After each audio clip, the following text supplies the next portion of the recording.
It's Jackie, and this is my podcast, Natural Healing Rail. Today, my guest is Edward Miskie, and he is a New York creative artist of all kinds. But today we're going to talk about his new book that he's come out with and his journey through NHL, non-Hodgkin's lymphoma, I believe is how you state it. But he is going to share all that knowledge. So welcome, Edward. How are you? Thank you. I'm great. Thanks for having me. Thanks for joining me today. So let's talk about a little bit about your journey with. Where do you want to start with the illness and how that came about? And Sure. Yeah. So I was a full-time working actor for years and years and years, and I was about 24 years old. I had just finished one production of Hairspray, and I was about to go into another production of Hairspray, and was visiting my parents in between, and I just found this like tiny little bump under my arm while I was outside, like laying in the sun in the grass, and went up to shower and felt it and was like, what is this? And so I had my mom look at it. She works in medical. My best friend's mom worked in medical. She looked at it.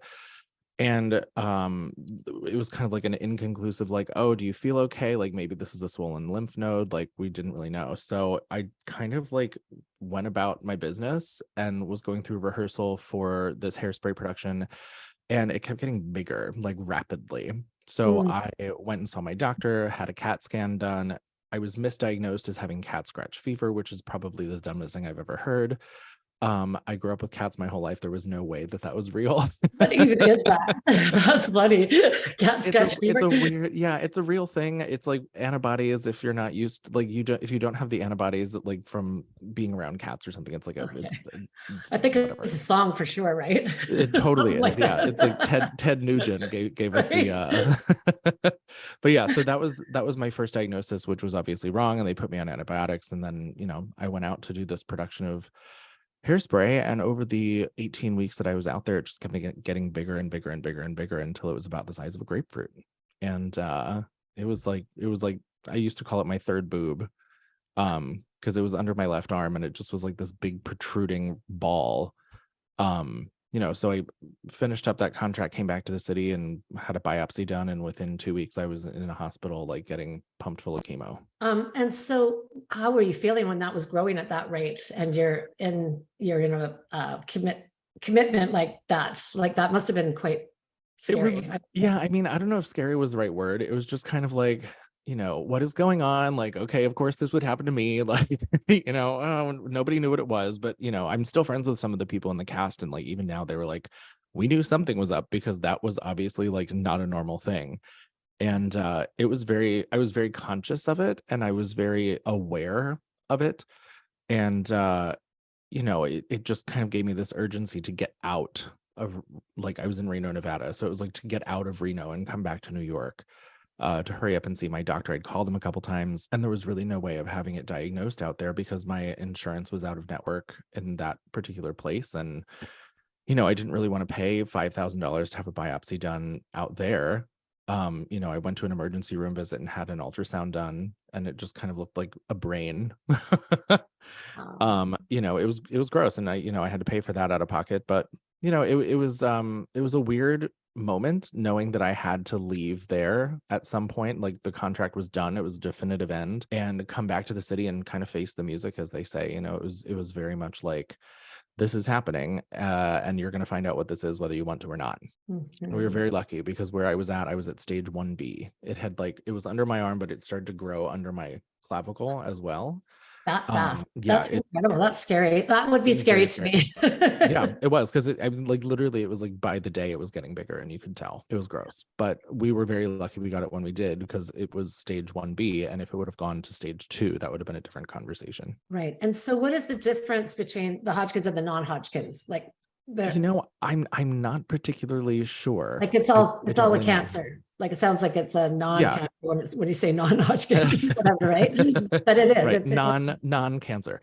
I don't really know what the difference is. The thing that I kept hearing all the time is like, oh, well, if you have cancer, at least it's non-Hodgkin's, because that's more manageable, and there's more data on that than there is on Hodgkin's. But I'm not entirely sure what the definitive difference is. And so how did you go about, like, so you went in, you did the chemo and all of that. Was that kind of just an automatic, like, how did you choose your care, like to heal yourself the way that you are? I didn't. It took me a while to kind of get my footing to be able to say, no, I don't want this. But like my general doctor referred me to a hospital. I was in that hospital and they were just pummeling me with different kinds of chemo and none of it was working. Like I'd go in and it would shrink and then it would grow back. And then I'd go in for another round of it and it would shrink and it would come back. And by the fourth round, like it stopped really shrinking at all. It just was kind of like, yeah, bring it. I liked it.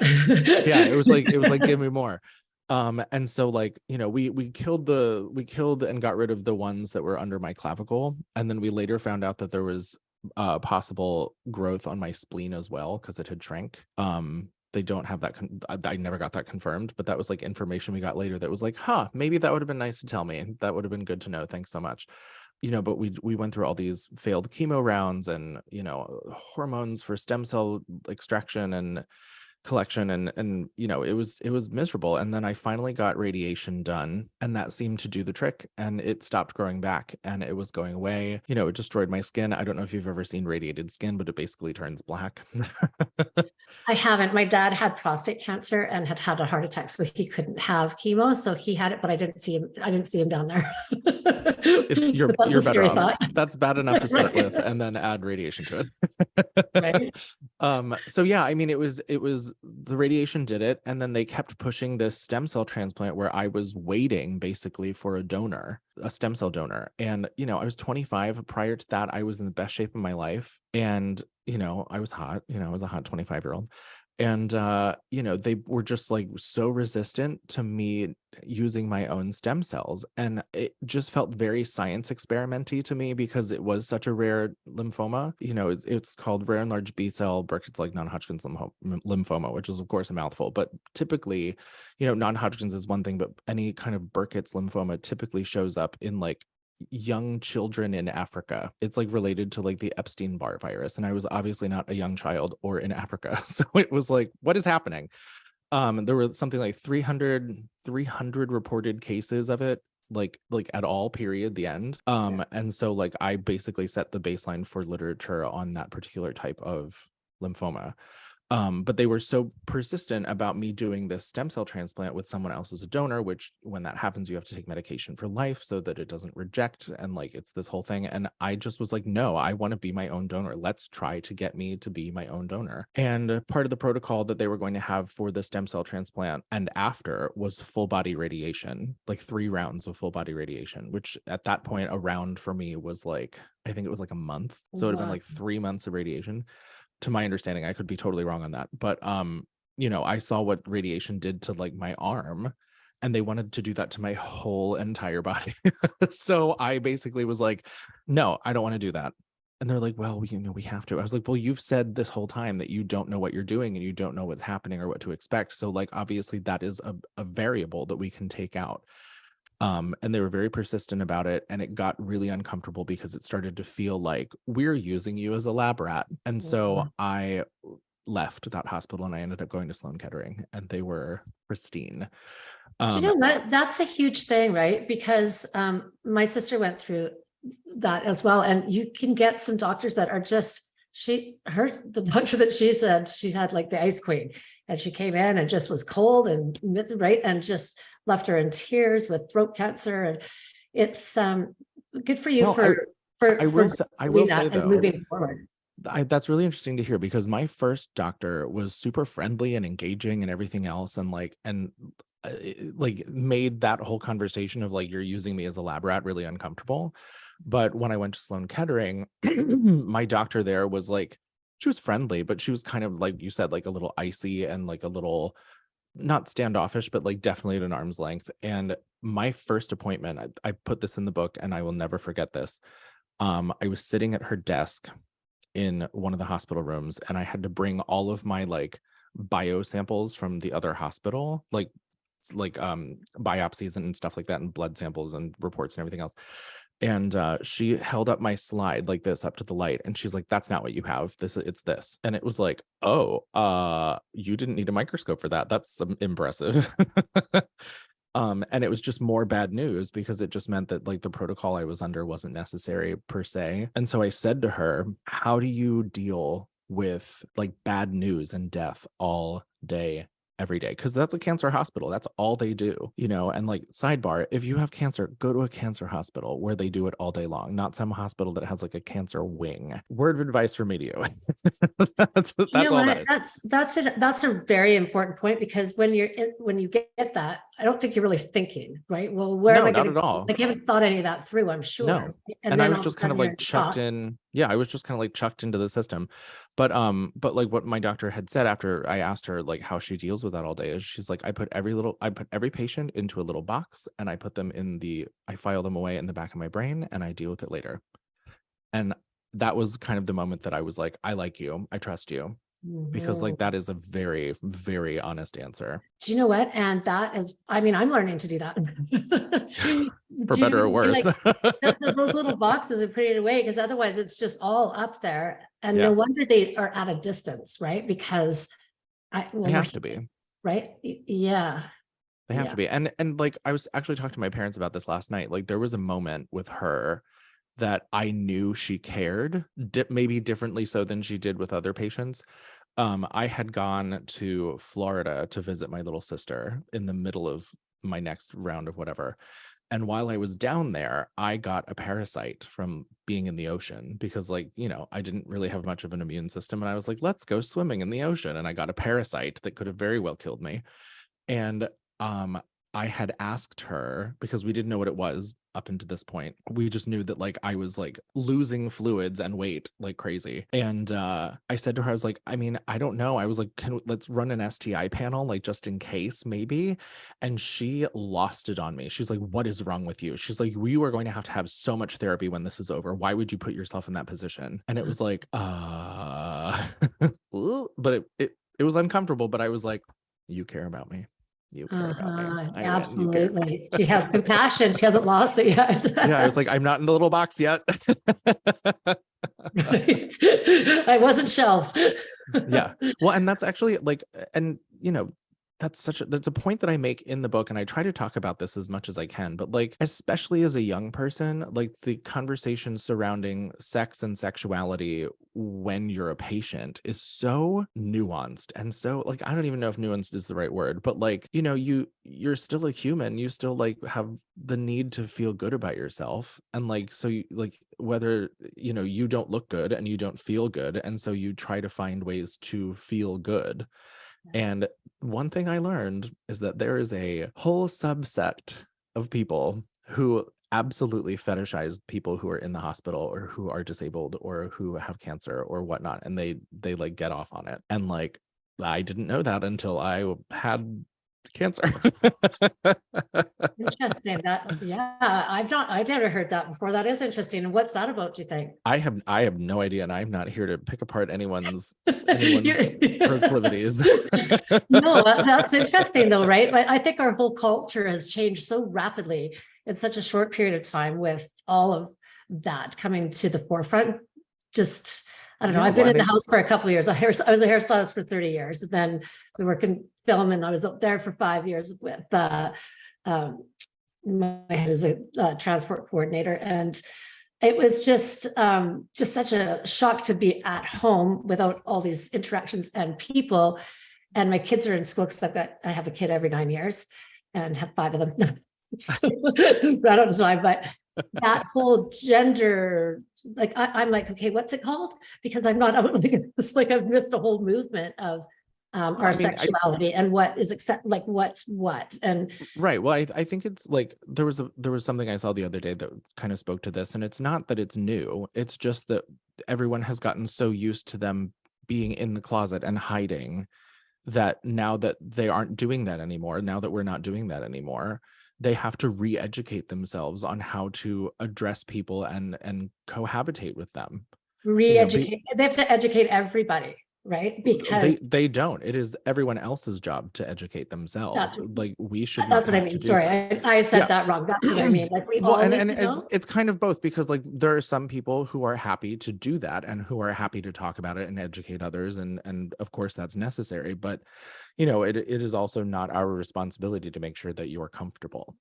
Oh God, right? Yeah. Yeah, like Yeah. Yeah. I don't have the energy for that. Oh, yeah. No, I'm with you. Yeah, that's just icky, right? Yeah. Yeah, that's just a lot of, yeah, that's just a lot of energy. Yeah. But But like, but the whole like the whole movement of, so I have one daughter who is she's grade 5, and like they actually have groups of, so there's all of the initials. That's the part that I don't know, like all the you could probably share it with me so I don't have to say it. do you She was like, not like, she initials, has a but group at pronouns, right? school where there's like because she believes that she could maybe just like girls, right? And I'm like, well, that's Great. fine. Like, that's great. Like, that doesn't matter that doesn't affect whom you are, right? That's just whatever. Do you know what I mean? And then all of a sudden she's telling me that there's groups in her class that have like, they're kind of supporting that. And then I think that my husband was thinking, ex-husband was thinking that they were promoting that. And I don't think that that's what's happening, but No, like I said, I was kind of in the I mean, house like, and kind of felt like I missed the whole, voice of all of that, which I think is yeah, well, really, I mean, and not to get too off subject, but like that, if I would have had a support group in school as a kid growing up that I knew that I could talk to someone with, school would have been a hell of a lot easier for me. And I would have a whole lot less trauma surrounding school as growing up as like a gay kid in the middle of Pennsylvania. That is just, like good.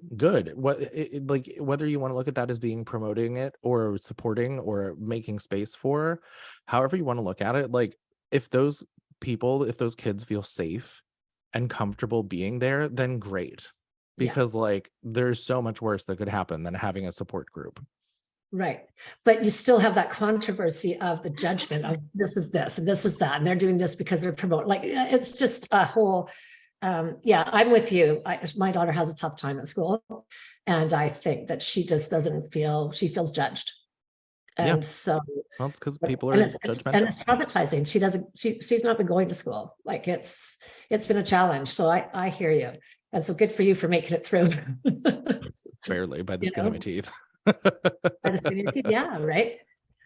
Okay, so let's talk about the name of your book, because I was thinking it was something else, and it isn't. It is a big mouthful. That is totally my fault. The syntax of that was wrong. Yeah, it's called Cancer, Musical Theater, and Other Chronic Illnesses. I have a little copy of it right here with my stupid little face on it. Oh, stupid little face. Are you kidding me? No, you're very, very that's great. What a great cover. Thank you. It's the 10-year cancer-free anniversary edition. I had written this book about 6 years ago, and I had self-published it, and then I kind of made the decision this year, because this October was my 10-year anniversary mark, that I was going to redo it, redesign it, add some like chapters and text, and change the foreword, and just kind of redo it and re-release it as like the 10-year anniversary edition. So that's kind of what we're on the road pounding the pavement for now. But it's basically a book about being a cancer patient from my perspective and like things that happened to me, but each chapter is framed like a different musical. So like, there's like Cats, and there's Les Mis, and there's, I think there's Rock of Ages in there somewhere. But I love and that. then Sorry, I so just each love that. That's yeah, great. so Good like for you. each chapter, like if you meet well, I'll use Phantom of the Opera as an example, even though I don't think I use that as a musical. But like if you go into the Phantom of the Opera chapter and you meet a doctor, the doctor is the Phantom. And then if that doctor stays with me through the whole book, he is the Phantom throughout the whole book. Oh, good for you. That's From brilliant. that point on. Yeah, it's really That's fun. good. It's very like Big Fish, Rob Ashford, like, kind of mentality. That's the headspace I was in when I was writing it. Yeah. And so do you feel that by sharing your story that actually is going to help others that are kind of just at the beginning of that challenge? Yeah, I mean, the thing about the book is that I didn't really, maybe I think there's a couple answers to this. I wrote the book originally because I knew that I wanted to write something and I didn't know what.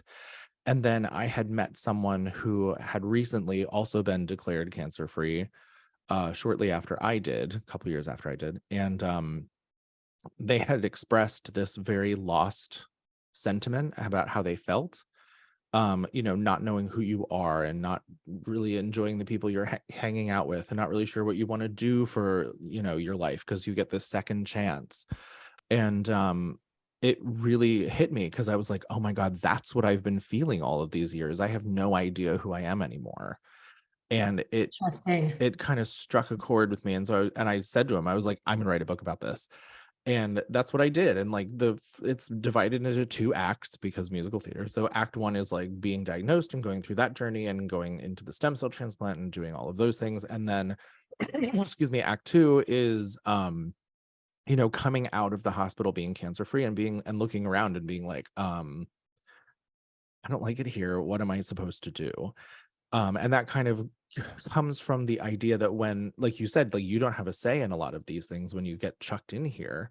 As a patient, that's your job. You're a patient. Your job is to live and to survive. And you're given a schedule and you're given a protocol and you're told what to eat and what not to eat and where to be at what time and what medication to take. And you disappear, especially if you're in long-term treatment. Like I was in and out of there in 10 months. I was super lucky. But, if you're doing this for years and years and years, like there are parts of you that just start to disappear. And I was at a very good point in my career. I was starting to get some momentum. I was getting called in for Broadway shows and all of that went away.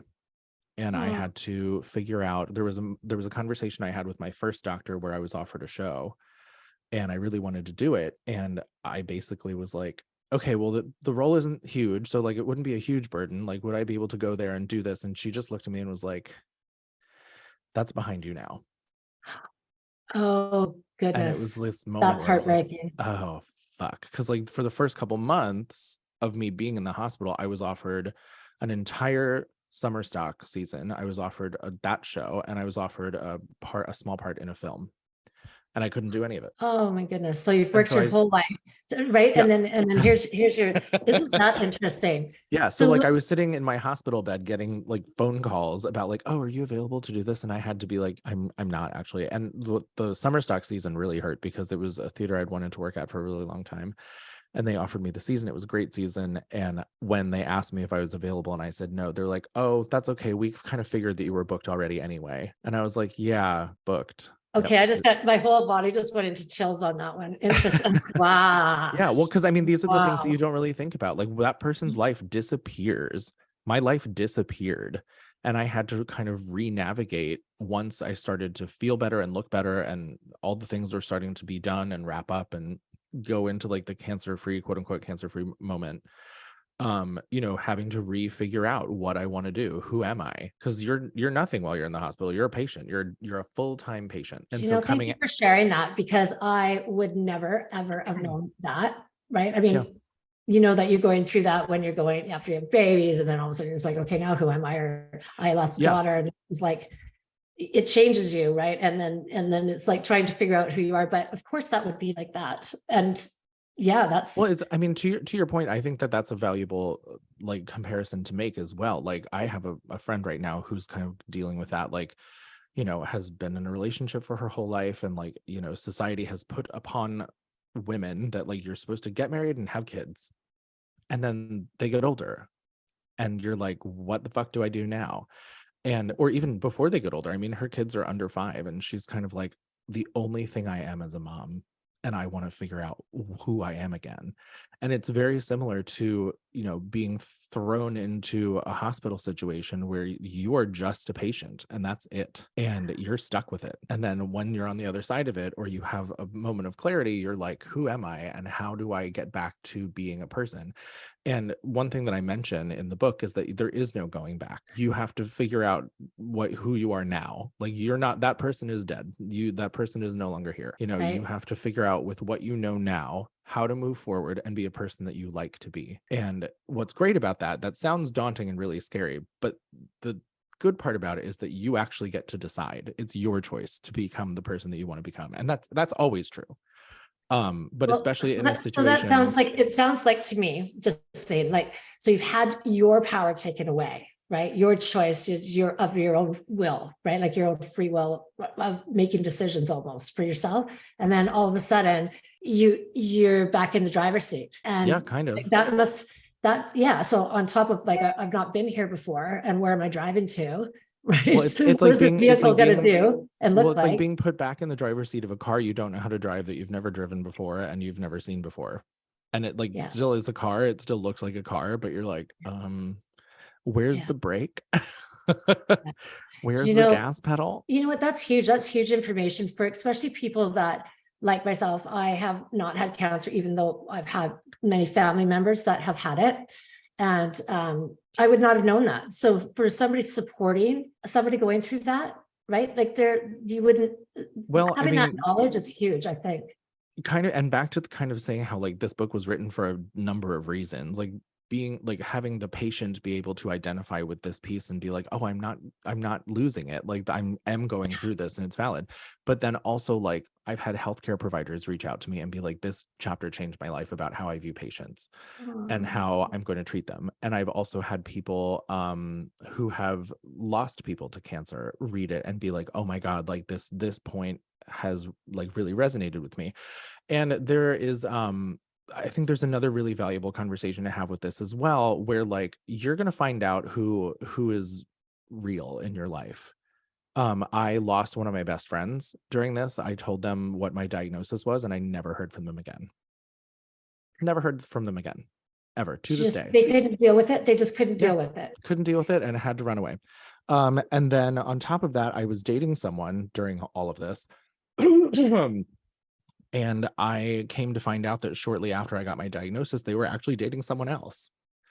And Uh, so obviously we broke up. but um, so the abandonment and the betrayal and the, it's both of those things. But you know, having 10 years behind me on this, I had a friend give me some really interesting perspective that kind of led me down a path of like peace and forgiveness with it. And that is this friend of mine, his fiance was diagnosed with ALS, and it was very fast. Like, this woman was a dancer.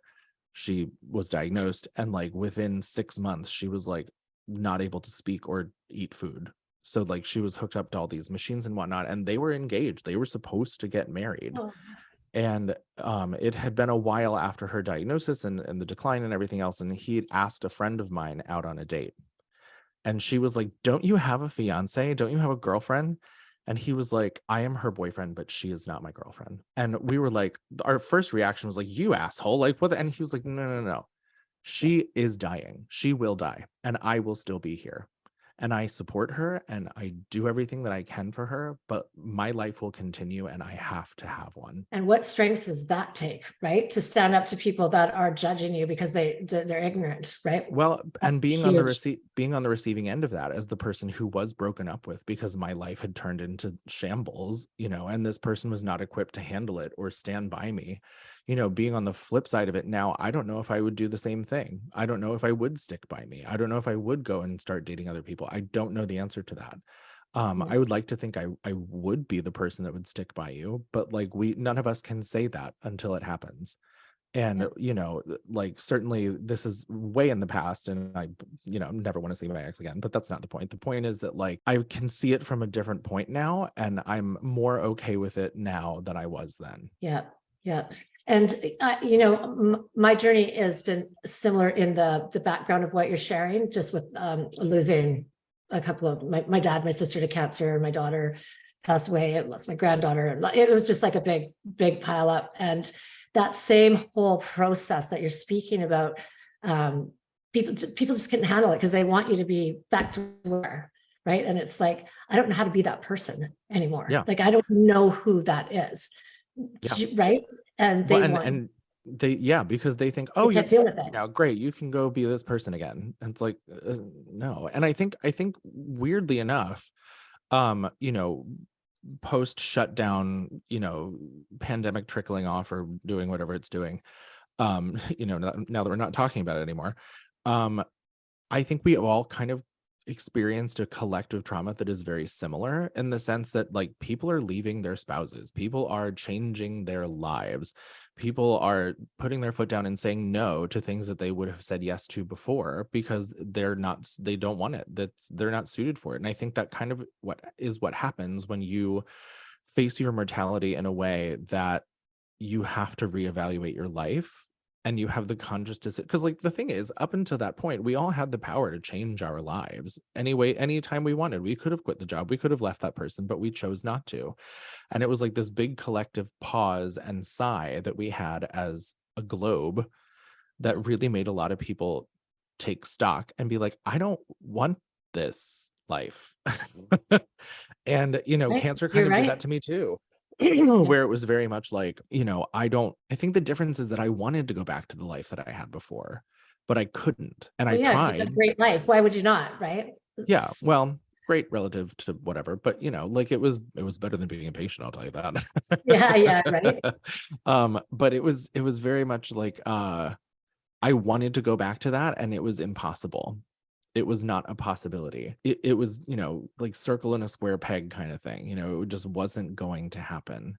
Yeah. And you have to kind of contend with that and face it and realize that like, okay, like it's fine that I feel this way. And so what do I do now to like take a deep breath and think about what I do want and move forward that way? And so the gifts that come with that are so huge, right? Like every Yeah. time we go through these nasty challenges and face plant, they say the harder you face plant, the luckier you are, because the other side of that is such a gift if we can get ourselves through it. Like if we Yeah. can just keep with our vision and creating in our heads, because what we're seeing is what we already created, apparently. Yeah. Well, and the other side of that too is like, I know exactly who my friends are and who will show up for me, because Fortunately, I do too.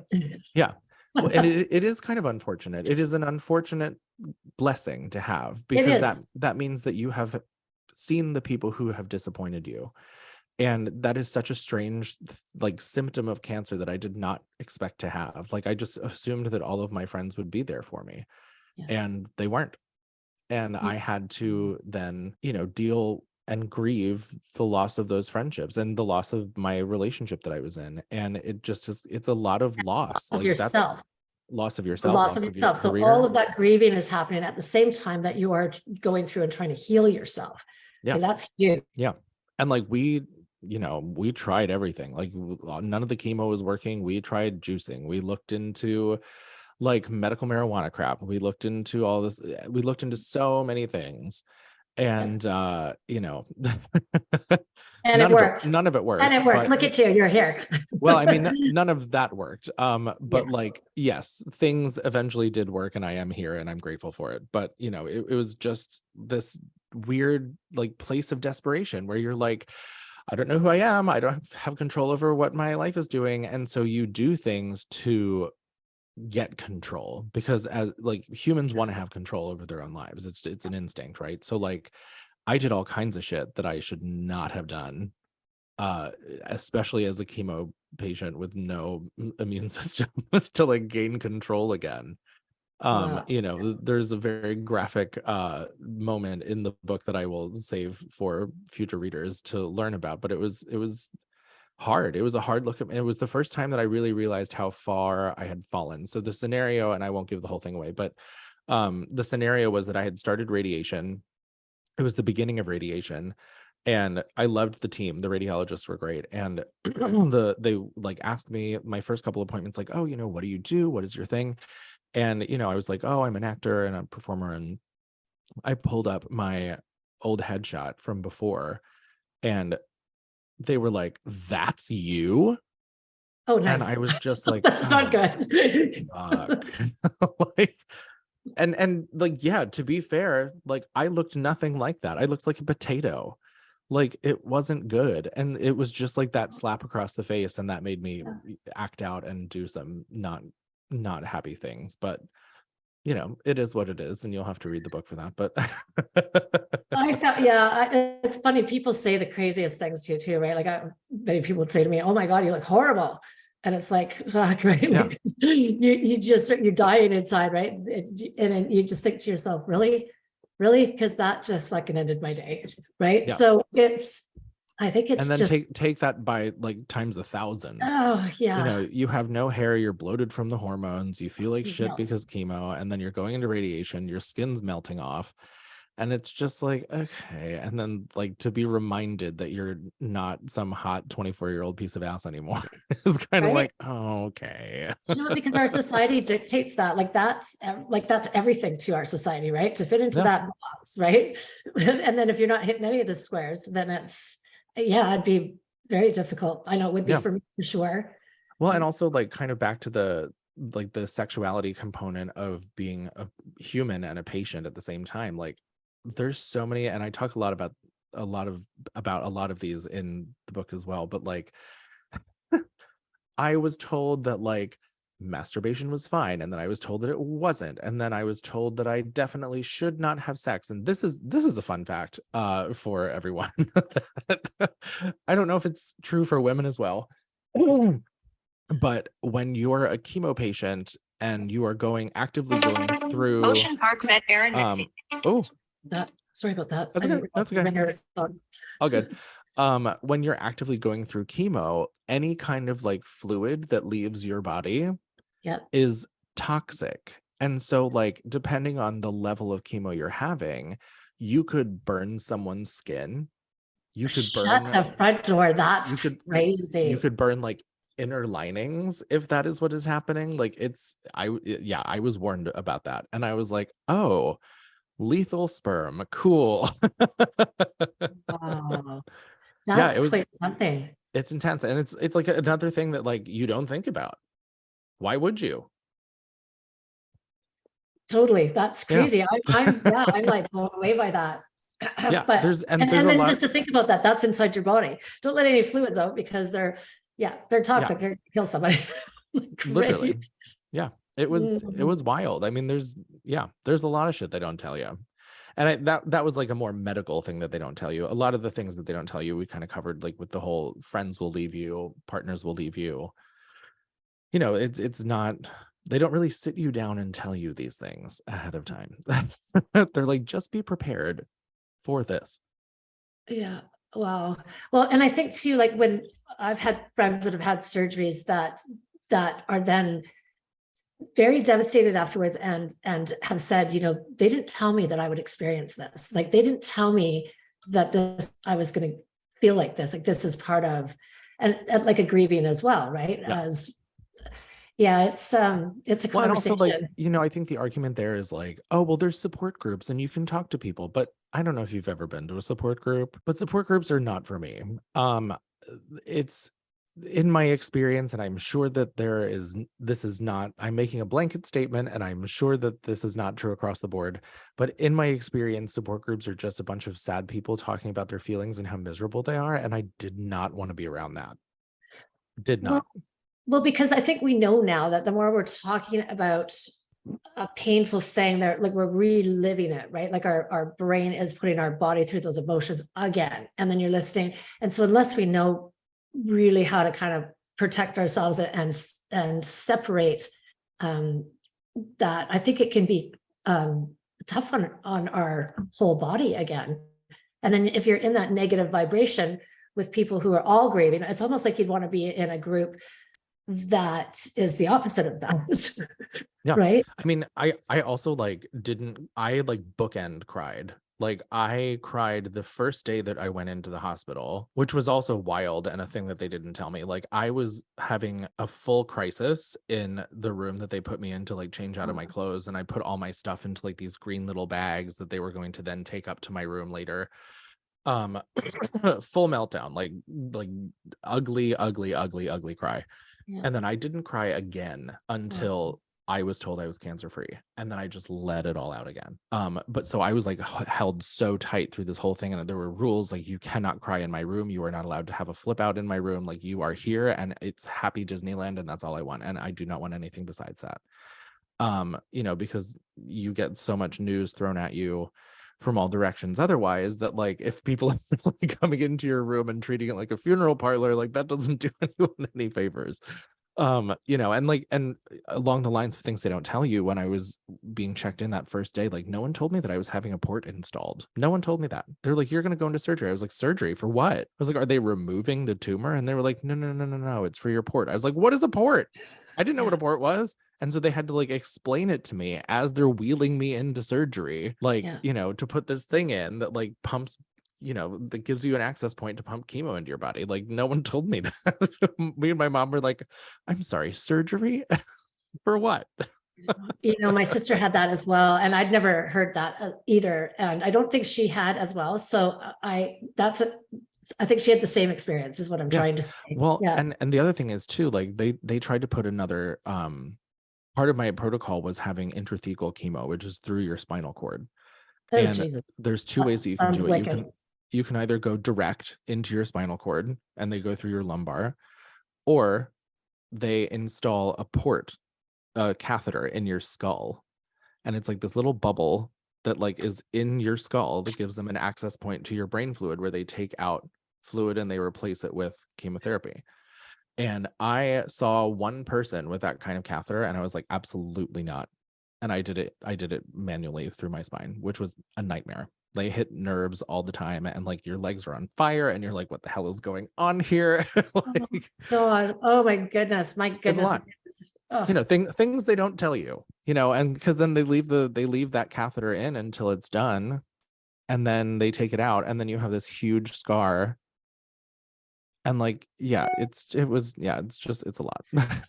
It's a lot. And how strong are you? Like the fact that you've come to the other side, you're totally a different person. How could you not be?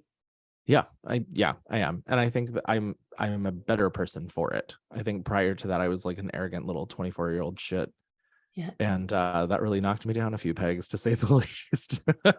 Well, and what's great about it is the fact that you're here and you're talking about it and sharing it, because like you're saying, people don't know, like you don't know. And if people aren't talking about that, and if it's talked about in this depressing way, nobody wants to hear that or listen. But what you're sharing and your book is a journey through that in a fun, creative way. And and I wanted to make the point of having the book be as funny as possible, because like it's hard subject matter, and I like, no one wants to sit and read a book that's just going to make them feel like shit all day. So like there are sad points or hard points in the book, but like I call it the funniest cancer can be book, because I tried to make it as funny as possible. Good for you. You know what? That's great. That's a great thing to have done, because you're probably not thinking about that at that point. And so to put a spin on it, like, that's brilliant. I mean, it's the only way that I would have been able to read it back to myself to make sure that it was okay, and like, and now I have a team of people that I'm working with that are helping me adapt it into a TV show that's going to be a musical episodic TV show. And that's kind of what I'm doing now. And I'm really excited about that. I'm really excited for you. I love all that stuff. That's cool. Good for you. Thanks. Good for you. Well, you're going to have to come and let us know when you're doing that, so we can hear all about it, because it's I'm hoping next year. By next year, it should be like done and in pre-pro. And your book is on Amazon? It's on Barnes & Noble, Amazon, Indigo, Booktopia. It's on a bunch of different ones. I think Indigo is like the Canadian version of like, basically. It's a great bookstore, or Barnes & Noble maybe. It's a great bookstore here. I'm trying to push the Barnes & Noble as much as I can, because Amazon I have feelings about, but but like obviously Indigo's great, Booktopia is great. So people can go to all of those different spots to have a look. And do you have like it on like audio as well? As I'm in the middle of recording the audiobook now, so I'm hoping that that'll be like a little pre-Christmas drop. It's funny, because it's usually when I get a book and I want to read it, and then I don't have enough time, sometimes I just like to, because you're in it, and I just press it on audio, and I'll have the book and the audio. I do the same. Do you? Absolutely. Okay. Yeah, I was bugging one of my podcasters to do it. She's like, it's just too busy to get an audio out right now. And I'm like, can you just think about it? Well, and especially if you're like commuting anywhere, you can't exactly like commute with a book in your face. So like, audiobook is helpful. It is. It's great. And it's great information, right? So you kind of feel like you're, doing something while you're not. Exactly. Your brain is absorbing while you're doing something else. Yeah.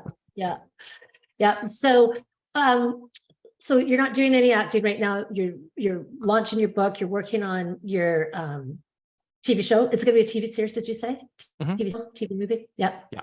It's going to be a series. We're hoping so. So and I believe you said you worked Do a in TV. pilot. So like, Yeah, do a we're pilot. doing a proof of concept and pilot first, and then Yeah. we'll go from there.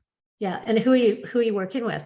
What film studio, like what production? We're not working with the studio just yet. Okay. It's like my friend Sarah is she's on SAG Council, and she's a brilliant producer and writer. Sarah Seeds, look her up. She's amazing. But she and I are working together. We actually have a call tonight about that and another project that we're doing together. So she and I are kind of gangbusters on that now. Co-creating, fun. Yeah. I mean, I wouldn't be able to do this by myself. There's no way. I don't think anybody can do it well, I mean, they do, but how fun is that, right? It's better if you can find somebody to do that with, I think. Yeah. Right? Well, and I also think the whole like made it on my own thing is such a lie. Like you had so many people around you helping you. Like I would never disparage the people that I worked with and be like, I did it myself. Like, no, I didn't. Yeah, that's just ego anyway, right? Like, just like going on the record to say that I did not do it myself, and you can hold me accountable if I ever say that I do. Okay, if you forget, we'll tell you. We'll play this back. We have the receipts. Well, you know what? You're great. I really enjoyed chatting with you, and your information is really important, I believe. And I'm going to pick up your book and have a read through it, because I think that all of us have many people in our lives.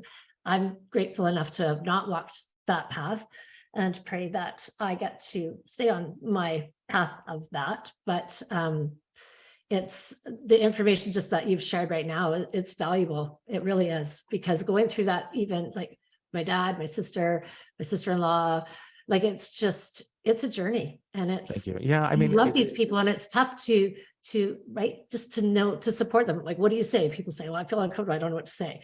Like those kind of things, if you kind of have what somebody's going through, what they're feeling, I think it just is, that knowledge is. Oh yeah. I mean, and there's like a couple components in the book where people had said things to me that I could not believe that they said to me as a cancer patient. It was like, were you trying to be funny? Like, right. I know. Yeah, I like know. I just don't, I think that people there, was that your inside voice? Right. Because right. Like, did you mean to say that out loud? I know what you're talking about. Yeah, exactly. But yeah, bless them. Yeah. But yes, forgiveness on the people that checked out and of our lives, and know that it's all in a divine order for, we're supposed to maybe be with other people. Yeah, making room for other people. That's right. And forgiveness, and not holding them in our energy space is everything, because that'll create another cancer, I believe. So, I think that your part where you were speaking about that, the forgiveness part, is another huge point.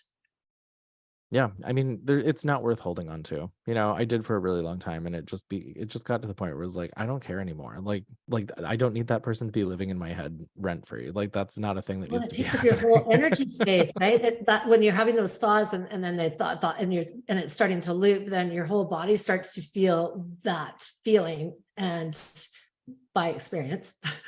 So I've been working through and doing that work of, just re-perceiving and letting it go, and it's just looking at it differently, because I need to let that go. I can't carry that energy around in me. It's not mine. Unless I make it mine, which I did by thinking about it. So just kind of understanding all that and letting clear the energy, clear it out. Right, constantly. I'm always return to sender. Yeah. Right. Yeah. Okay, well, with our podcast, I'm going to have a write-up about this, and we will make sure that we have listed where we can buy your book. Yes, please. And please let me know when you're launching your gig there. I'd love to know about it, and I'd love to watch it and all of that. I think you're great. Absolutely. Thank you so much. I will. It will not be called Cancer Musical Theater and Other Chronic Illnesses. We're going to find another title for it somehow. Of course you are. Of course you are. Yeah. But yeah, the audiobook, hopefully December. That's step one. I love it. Okay. Well, keep in touch, and good luck to you. And one day I'm going to come to New York, and you'd never know, I might see you on stage. I'll show you around. Oh, I'd love that. I come from a musical background. My dad's jazz pianist, and he actually ran the American Federation of Music for many years and was always in New Oh, wow. York. Very And cool. yeah, and Well, maybe it's time to Broadway come back. actors and dancers. And anyway, I'm not any of that, but just in my own world. Right. I love the arts. It's it's incredible life, I think. It can be. It can be. It's very, I know, we're very emotional creative artists, right? But anyway, so you have a great day, and we will catch up soon. And thanks for hanging out and talking on the Natural Healing Rail. All right. Sounds good. Thank you so much. Okay, bye, Edward.